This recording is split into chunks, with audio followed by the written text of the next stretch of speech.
L'écho, c'est clair sur BFM Business. Fabrice Lundi reçoit les décodeurs de l'écho.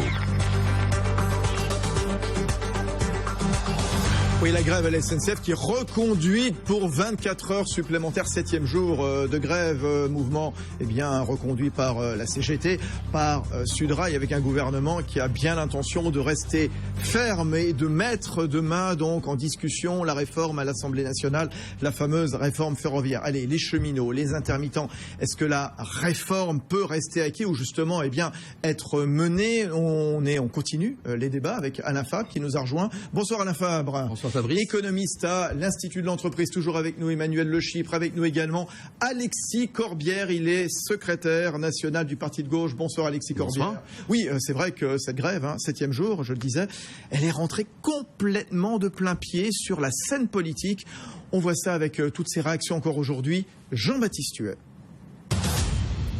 Si la grève à la SNCF a plutôt tendance à fédérer une majorité de voyageurs en colère, elle divise en revanche la classe politique française. Maintenant 6 jours que les cheminots protestent contre la réforme ferroviaire qui, selon eux, ne va pas assez loin, un mouvement social difficilement compréhensible, c'est ce que dit le Premier ministre Manuel Valls. Je regrette profondément que cette grève continue parce qu'on n'en voit pas le sens, alors que le dialogue est maintenu, que la porte du gouvernement reste ouverte. À droite, dans une UMP actuellement en pleine recomposition, on entretient un certain flou artistique. Luc Châtel, le nouveau secrétaire général intérimaire, pourrait presque passer pour un soutien de la CGT. Nous pensons que c'est une mauvaise réforme parce qu'elle revient sur une logique qui consiste à séparer l'organisateur des réseaux et l'opérateur. Nous sommes favorables à la concurrence. Nous ne le voterons pas. Son collègue UMP Xavier Bertrand a une toute autre analyse. Même si ce texte n'est pas parfait, je ne voterai pas contre et je ne demande pas le retrait de ce texte. Par contre, ce que je demande, c'est aux grévistes de bien comprendre qu'ils sont dans une impasse. Dans les rangs du Parti communiste, on soutient le mouvement sans réserve, à l'image de Pierre Laurent, le secrétaire général. Écoutez, je sais qu'on essaye de monter les Français un peu les uns contre les autres. Il y a beaucoup de campagnes contre les cheminots, mais ils posent des problèmes très précis. Et tout le monde reconnaît que ces problèmes existent. Et le projet de loi n'est pas satisfaisant en la matière. Donc les cheminots demandent à mieux travailler. Au Front National, Marine Le Pen préfère voir dans cette réforme ferroviaire la main de Bruxelles. Le gouvernement sait donc parfaitement dans quoi il engage la France. En se soumettant une fois de plus à Bruxelles, il est en train de tuer un grand service public essentiel à la cohérence territoriale et à l'économie de notre pays. Autant je comprends les travailleurs de la SNCF qui expriment leur colère, car ils se sentent trahis et impuissants face à la destruction en cours de notre beau service public, mais je n'approuve pas les syndicats. CGT en tête. Le mouvement semble toutefois un peu s'essouffler, la participation est en baisse aujourd'hui. En attendant, la grève est reconduite pendant 24 heures. Enfin, c'est demain que doivent commencer les premières discussions sur le texte à l'Assemblée nationale. Voilà, Jean-Baptiste Huet pour les décodeurs de l'écho. Alexis Corbière, il est sympa Luc Châtel, dites donc.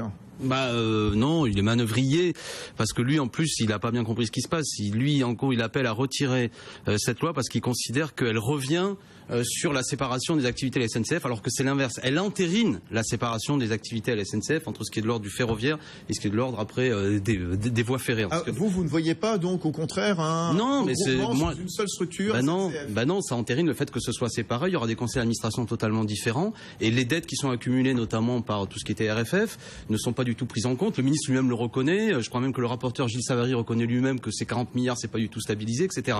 Le fond du problème, moi je crois qu'aujourd'hui, ce qui se passe, effectivement, c'est que beaucoup de gens ne comprennent pas, sans doute, pourquoi cette grève a lieu. Moi, vous savez, le parti de gauche, on soutient cette grève. On diffuse même des tracts à la sortie des gares. Et contrairement à ce qui se dit, il n'y a pas, les gens sont pas en colère après les grévistes. Ça n'est pas vrai. Par contre, c'est vrai qu'il y a un tel matraquage. On a vu Manuel Valls, que beaucoup de gens s'interrogent sur ce qui se passe vraiment. Eh bien, moi, je leur dis, cette grève, et c'est une grève d'intérêt général qui vise à défendre le service public. Ce que demande, vous savez, les gens qui font grève, premièrement, ils perdent des journées de salaire. Donc on fait pas grève par plaisir, on fait pas grève pour rien.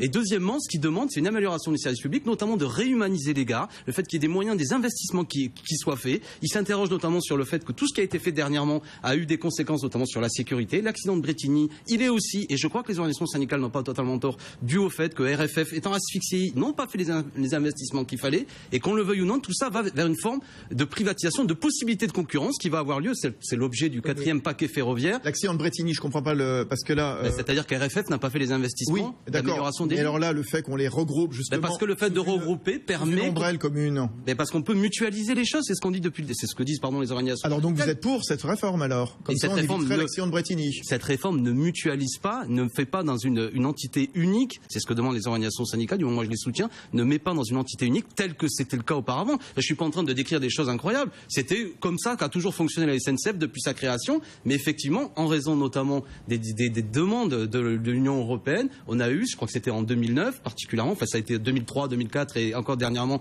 1, 2, 3, 4 paquets ferroviaires qui ont séparé les activités. Mais je termine en disant, là la question de la SNCF, c'est une question aussi d'aménagement du territoire, c'est une question très sensible. Je veux dire, c'est une question d'intérêt général. Il ne faut pas seulement mettre des critères de rentabilité là-dedans. Est-ce qu'on veut aujourd'hui qu'il y ait des zones entières en France où les gares progressivement se ferment, où il n'y a plus de personnel, c'est que des machines? Bon, je crois que là, ça permet de discuter qu'est-ce qu'on veut pour le pays. C'est pour ça que moi, je soutiens les grévistes, mais il faut continuer d'expliquer pourquoi ils sont en grève. Alors, Alain Fabre, économiste, il a raison, Manuel Valls, de rester ferme sur cette réforme ferroviaire? Oui, il a raison parce que c'est une question de crédibilité du message politique.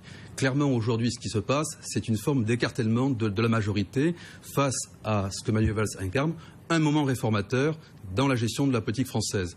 On sait maintenant clairement qu'on ne peut pas continuer comme ça. On est arrivé au taquet, on ne peut pas ne pas réformer. Donc, si vous voulez, il ne s'agit pas de la réforme de la SNCF elle-même. Si vous voulez, on est pour un jour, on est contre le lendemain. Tout ça, c'est confus. Ni la fin n'est justifiable, ni la manière qui consiste à prendre en otage ceux qui sont les plus fragiles entre nous. Donc, si vous voulez, là-dessus, on est bien dans une épreuve de force politique qui consiste à faire barrage à toute velléité de réforme qui est entreprise par Manuel Valls. Emmanuel Le prend. Il faut bien voir. Intervenant un peu en tant qu'arbitre, on va les débattre les deux. C'est vrai qu'il faut quand même reconnaître que là où je suis pas d'accord avec Alexis, c'est que cette réforme, elle vise quand même à corriger ce qu'on a pu considérer comme être des dysfonctionnements de la séparation effective qui, encore une fois, a marché ailleurs. Il se trouve que compte tenu de l'histoire... Parce que deux exemples, l'un dramatique, c'est Brétigny, l'autre un peu plus cocasse, c'est l'histoire des quais sur lesquels ne pouvaient pas passer. Avant tout ça, ça se passait dans la même entreprise. C'est vrai que on n'a pas vraiment, et c'est un peu ça le problème, c'est que entre RFF et la SNCF, on n'avait pas vraiment une relation classique d'un donneur d'ordre à un sous-traitant. Je vous donne un exemple classique, c'est-à-dire que quand M. Pépi allait voir le patron de RFF pour lui dire il faut faire quelque chose contre le bruit, il disait au président de RFF ce serait bien que vous nous construisiez des murs anti-bruit.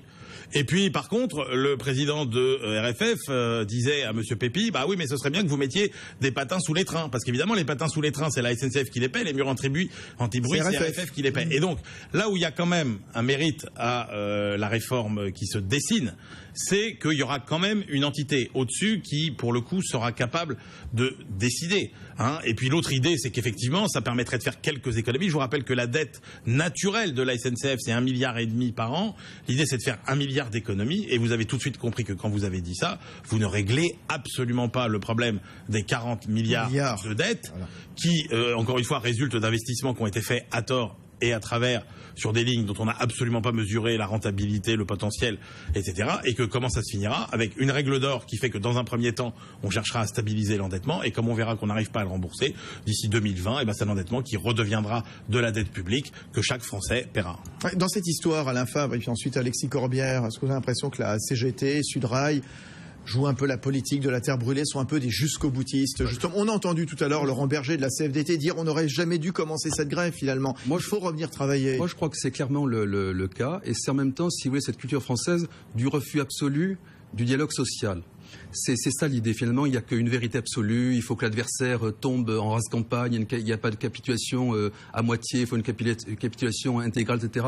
Donc cette idée d'on va faire, on a battu Juppé, on peut battre Manuel Valls. C'est la même idée. Et en fait, si vous voulez, ce qui se produit, cette espèce de refus presque délirant de toute forme de réforme. On touche à rien.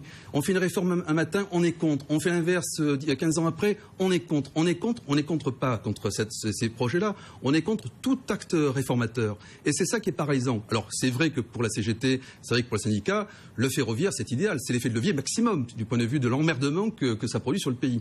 Oui, Alexis Corbière, c'est vrai, c'est difficile à comprendre pourquoi il y a 15 ans, il y a eu une grève justement pour dire non à la séparation. Et puis, 15 ans après, justement, au moment où on veut à nouveau rassembler les entreprises. Parce qu'on ne veut Il y a pas à nouveau une rassembler. grève. Parce qu'il y a un tour de passe-passe sémantique fait par le ministre. Effectivement, c'est une manœuvre qui vise à faire passer sa réforme, mais en culpabilisant le mouvement syndical. Et on voit bien, y compris dans le vocabulaire qui est utilisé, pourquoi ce seraient les syndicats qui seraient jusqu'au boutistes et pas M. Valls, par exemple. Pourquoi j'entends le vocabulaire qui dit qu'il y aurait un gouvernement déterminé, mais des syndicats jusqu'au boutiste. Moi, je dis qu'il y a des syndicats déterminés, mais un gouvernement jusqu'au boutiste. Pour quelle raison? Une chose, Manuel Valls a dramatisé les choses. Cette histoire du bac, c'est ridicule. Permettez-moi de vous le dire. Vous savez, il y a moins de 8%. Non, c'est pas ridicule parce que c'est 8. Vous l'avez même dit vous-même. Voilà, prise d'otage.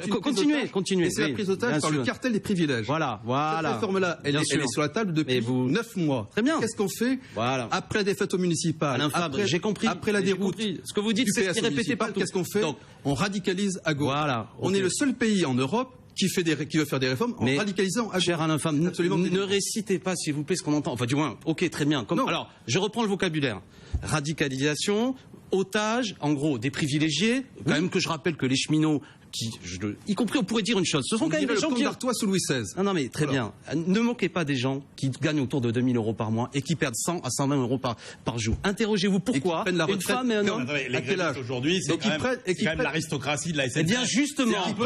C'est un peu comme si les commandants de bord d'Air France étaient les seuls à faire grève. Vous apportez de l'eau à mon moulin. Écoutez-moi. Non, mais juste qu'on réfléchisse ensemble. Alexis Corbière, on écoute Alexis Corbière et après... Interrogez-vous pourquoi des gens qui, comme vous dites, ce mot est un peu méprisant, cher Emmanuel, mais qui sont des gens qui ont un statut, pourquoi ils se mettent en grève? C'est pas pour eux, c'est pour défendre une certaine conception du service public. Écoutons-les. Alors, arrêtez de traiter de preneurs d'otages, un vocabulaire très dur. Vous savez, c'est un crime de prendre. Non, c'est le cas. Ils font grève. La fille est en ce moment sur un quai à ça fait du. Oui, très bien. On a supprimé son train alors qu'il était programmé. Donc vous êtes contre le droit de grève dans les transports? Oui. Ah bon, d'accord. Alors discutons de ça. Un autre type de société. Très bien. Oui, très bien. Bon, alors très bien, Monsieur Fabre. Je vois bien que c'est ça qui est en train de pointer. C'est qu'on veut faire avancer. C'est le cas nulle part. Est-ce que vous êtes au courant qu'en Suède, par exemple, depuis 15 jours, il y a une grève très dure qui a lieu. La Suède qui est souvent pris comme exemple, précisément parce que les cheminots luttent contre le fait qu'il y a eu des privatisations, notamment des services ferroviaires, et que c'est notamment Veolia qui est en train de reprendre notamment certains secteurs et qui leur propose un contrat qui vise totalement à précariser les cheminots. Ne croyez pas que cette histoire qu'il y aurait en France une gréviculture particulière